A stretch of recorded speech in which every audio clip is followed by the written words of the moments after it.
మీ ఎలాంటి వ్యాపార ప్రకటనలకైనా వెంటనే మా ఛానల్ సంప్రదించండి. వీక్షకులందరికీ నమస్కారం. 2026వ సంవత్సరం నూతన ఆంగ్ల సంవత్సరం ముందు మేషరాశి వారికి ఏ విధమైనటువంటి గ్రహగతులు ఉండబోతూ ఉన్నాయి అనేటువంటి విషయాన్ని ఈ వీడియో ద్వారా క్లుప్తంగా తెలుసుకునేటువంటి ప్రయత్నం చేద్దాం. రాజపూజ్య అవమానాలు, ఆదాయ వ్యయాలు ఈ ఇంగ్లీషు సంవత్సరానికి ఉండవు కాబట్టి అది ప్రేక్షకులు గమనించాలి. అలా ఎవరు చెప్తున్నా ఖండించాలి. ఎందుకంటే రాజపూజ్య అవమానాలు ఇవన్నీ కూడా ఉగాదికి మనం క్యాలిక్యులేట్ చేస్తాం కాబట్టి అత్యుత్సాహంతో ఈ ఆంగ్ల సంవత్సరానికి రాజపూజ్య అవమానాలు చెప్పేటువంటి వారిని మీరు ఖండించండి, అది నా సూచన. అలాగే ఈ మేషరాశి వారి యొక్క పరిస్థితిని కనుక గమనిస్తే ఈ సంవత్సరంలో దీర్ఘ సంచార గ్రహాలని మనం పరిశీలన చేస్తే ఈ సంవత్సరం ప్రారంభంలోనే కొన్ని పంచగ్రహ కూటములు, చతుర్గ్రహ కూటములు ఇలా చాలా ఏర్పడుతూ ఉన్నాయి. రావుకేతువులు ఈ సంవత్సరం చివరి వరకు కూడా మేషరాశికి 11వ స్థానంలోనూ 5వ స్థానంలోనే ఉంటారు. ఈ సంవత్సరం చివరిలోనే డిసెంబర్ నెలలో మారి వారు 10-4 స్థానాల్లోకి వెళతారు. ఎటు చూసుకున్నా రావుకేతువులు పూర్తి స్థాయిలో అనుకూలంగా ఉన్నారు. ఇక శనేశ్వరుడు 12వ స్థానం ముందు ఉన్నారు. శనేశ్వరుడు ఆల్మోస్ట్ ఈ సంవత్సరం అంతా కూడా అదే స్థానం ముందు ఉంటారు. మధ్యలో శని వక్రగతిలోకి వెళ్ళినా కూడా రాశి మార్పు ఏమి ఉండదు. కొంతకాలం వక్రించి మరలా అదే స్థానం ముందు కొనసాగుతారు. కాబట్టి 12వ స్థానం ముందు శనేశ్వరుడు ఫిక్స్డ్ గా ఉన్నారు. ఇక గురువు ఈ సంవత్సరంలో 2 సార్లు మారుతారు. ఒకటి జూన్ నెల 2వ తారీఖున మిథున రాశి నుండి కర్కాటకంలోకి మారుతారు. తర్వాత అక్టోబర్ 31న కర్కాటకం నుండి సింహరాశికి మారుతారు. ఈ 2 మార్పుల్లో 2వ మార్పు ఈ మేషరాశి వారికి అనుకూలంగా ఉంటుంది. అంటే అక్టోబర్ 31 దాటిన తర్వాత నవంబర్, డిసెంబర్ నెలలో గురుబలం పెరుగుతుంది. ఇది క్లుప్తంగా ఈ సంవత్సరంలో ఉండేటువంటి గ్రహగతుల యొక్క ఫలితాలు. చూసుకుంటే దీర్ఘ సంచార గ్రహాల్లో రాహు అనుకూలంగా ఉన్నారు. సంవత్సరం చివరిలో గురువు అనుకూలంగా ఉన్నారు. దీన్ని బట్టి మధ్యస్థమైనటువంటి ఫలితాన్ని మనం ఆశించవచ్చు. పర్సంటేజీల్లో చూస్తే 40% మేషరాశి వారికి ఇది అనుకూలమైనటువంటి గ్రహస్థితి.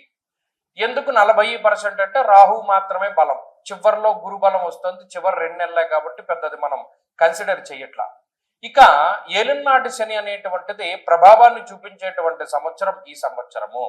ముఖ్యంగా ఏలినాటి శని వల్ల వచ్చేటువంటి ప్రభావాన్ని గనక గమనిస్తే మనహానిర్ మనక్లేశం కృష్యర్ భోజన పల్పసహ అన్నది శాస్త్రం. ఇక్కడ మేషరాశి వారిని ఏలినాటి శని ఏ విధంగా బాధ పెడుతుంది?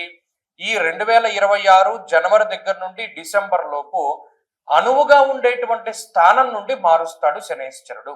అంటే ఒక ఉద్యోగ పరంగా కానీ లేకపోతే వ్యాపార పరంగా కానీ ఇప్పటి వరకు ఒక స్థిరమైనటువంటి ప్రదేశంలో అమ్మయ్య ఇది మనకి బాగుంది, ఈ స్థానం మనకి అద్భుతంగా ఉంది అనుకునేటువంటి తరుణంలో ఆ ప్రాంతాన్ని వదిలిపెట్టి వేరే ప్రాంతానికి వెళ్ళేలా చేస్తారు.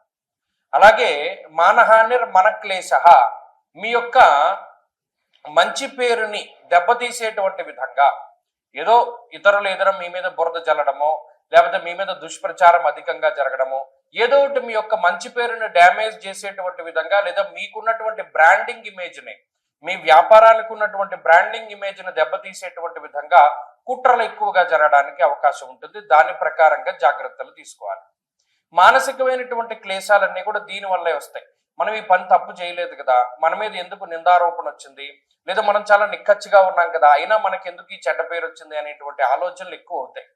అలాగే ఈ సంవత్సరం మొత్తం మీద కాలాన్ని అతిక్రమించి భోజనం చేయడము, సమయానుకూలంగా వేళకి తిండి వేళకి నిద్ర అనేటువంటిది శనేశ్వరుడు కల్పించడు.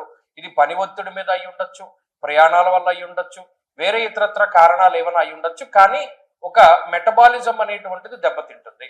అందువల్ల ఏమవుతుంది? శారీరకమైనటువంటి మార్పులు, బరువు పెరుగుతూ ఉండడం, తగ్గుతూ ఉండడం, నరాలకి సంబంధించినటువంటి సమస్యలు రావడం, ఎముకలకి సంబంధించినటువంటి సమస్యలు రావడం, ఇటువంటివి ఎక్కువగా ఇబ్బందులు కలుగుతూ ఉంటాయి.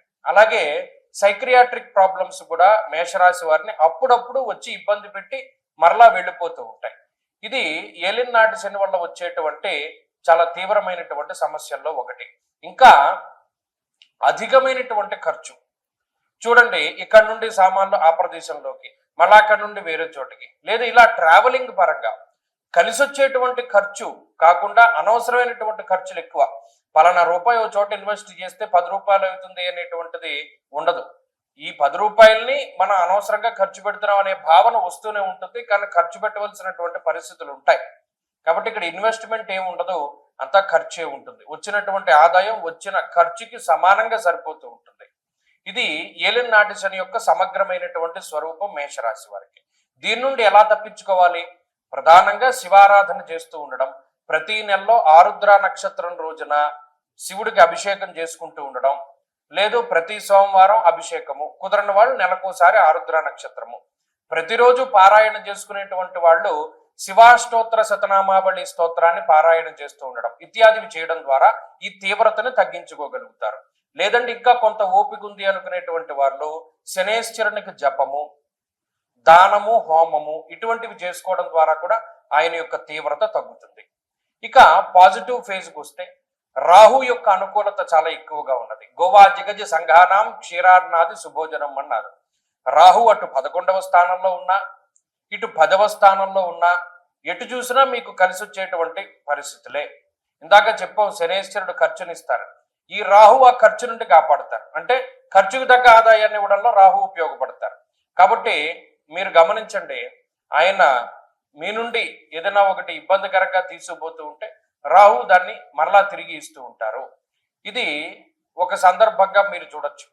మహాభారతంలో ద్రౌపది వస్త్రాపహరణం జరుగుతూ ఉన్నప్పుడు ఆ రాక్షసులు లాగుతూ ఉంటారు చీరని, కానీ శ్రీకృష్ణ పరమాత్ముడు ఇస్తూ ఉంటాడు. పోయేది పోతూనే ఉంటుంది, వచ్చేది వస్తూనే ఉంటుంది. మధ్యలో వాళ్ళు భయపడకుండా కొంచెం మానసికంగా ఇబ్బంది పడినా స్థిరంగా ఉండగలుగుతారు. అది మేషరాశి వారి పరిస్థితి. కేవలం చూస్తూ ఉండడమే, ఇందులో మీరు చేసేదేమీ ఉండదు. కాబట్టి ఈ గ్రహస్థితి అటు సమాజంలో కొంచెం మంచి పొజిషన్లో నిలబెట్టడానికి అవకాశాన్ని ఇస్తుంది. అలాగే విదేశీయానానికి సంబంధించిన విషయాలు బాగున్నాయి. ఈ 2026లో విదేశాల్లో చదువుకోవడము, అక్కడ స్థిర నివాసం ఉండడం అనేటువంటి విషయాలు కొంత అవకాశాలు ఎక్కువగా ఉన్నాయి. అలాగే విదేశాలకి ఇప్పటికే వెళ్ళి అక్కడ ఇబ్బంది పడుతూ ఉండేటువంటి వాళ్ళు, వారికి కూడా కొంత ఈ ఇబ్బందిని తగ్గి ఈ రాహు కొంత అనుకూలతనిస్తారు. అలాగే ఉద్యోగపరమైనటువంటి అవకాశాలను ఇస్తాడు రాహు. ఉద్యోగంలో ఎదగడానికి, ఏదైనా మంచి స్థాయిని పొందడానికి ఎక్కువ అవకాశం ఉంటుంది. అలాగే ఈ గురు యొక్క బలం చివరి 2 నెలల్లోనే ఉంటుంది. అప్పటి వరకు తృతీయ చతుర్థ స్థానాల్లో గురుడు సంచారం చేస్తారు కాబట్టి గురుబలం ఉండదు. గురుబలం లేకపోవడం వల్ల అదృష్టం ఉండదు. ప్రతిదీ హార్డ్ వర్క్ మీదే ముందుకు వెళ్ళవలసినటువంటి పరిస్థితులు ఉంటాయి. కాబట్టి సమగ్రంగా పరిస్థితులను చూస్తే అంత ఇబ్బందికర పరిస్థితులు లేవు, అంత బాగున్నటువంటి పరిస్థితులు లేవు. అందుకనే 40% శుభ ఫలితాలు అని మనం ముందుగా చెప్పడం జరిగింది. ఈ 40% పెంచుకోవడానికి మేషరాశి వారు కొంత కష్టపడవలసిన పరిస్థితులు ఉన్నాయి. ఇందాక చెప్పినట్టు శనేశ్వరునికి సంబంధించి, అలాగే గురువారాలు చేస్తూ ఉండడం కానీ, దక్షిణామూర్తి స్తోత్రాన్ని ప్రతినిత్యం పారాయణ చేయడం కానీ, ఇటువంటివి చేస్తూ ఉన్నా కూడా ఈ బలాన్ని మనం పెంపొందించుకోవచ్చు. స్వస్తి.